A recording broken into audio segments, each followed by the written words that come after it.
J'ai reçu un message ce matin qui disait ceci. Nous créons un nouveau podcast, mais on n'est pas du tout à l'aise avec le travail de la voix. Pouvez-vous nous aider? Alors à cette question, la réponse très claire, elle est oui.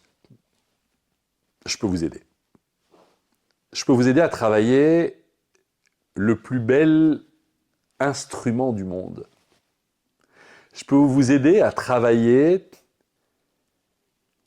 l'instrument par excellence que presque tous les autres instruments de musique au monde ont tenté d'imiter, de reproduire. Et c'est évidemment l'instrument de la voix.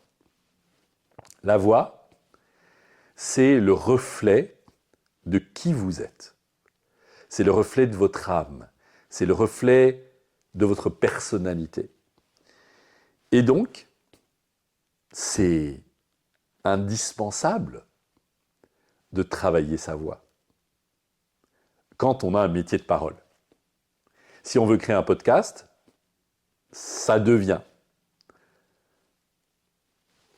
un élément de votre métier, de votre manière de partager. Et donc, on est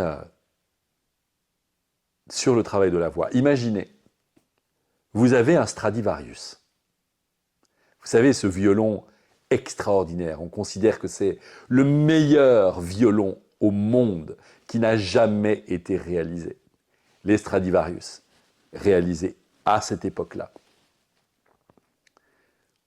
Inégalés. Est-ce que parce que vous possédez un Stradivarius, ça veut dire que de facto, vous avez appris à jouer au violon? Ben non, évidemment.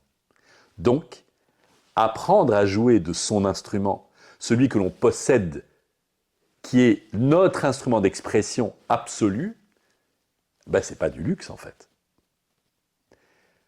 On a une voix, et on considère que parce que simplement on est né avec cette voix, eh ben on sait en jouer. Ben c'est hélas pas vrai. Avez-vous jamais appris à accorder cette voix? Avez-vous jamais appris à nuancer cette voix? Avez-vous jamais appris à moduler cette voix? Avez-vous jamais appris à travailler, à articuler cette voix? Avez-vous jamais appris à défatiguer cette voix? Avez-vous jamais appris à guérir cette voix? Enfin, avez-vous jamais appris à jouer de votre instrument? Mais à toutes ces questions, la réponse est généralement non. Et je pense que c'est un cadeau extraordinaire de se faire que d'aborder, que de travailler en conscience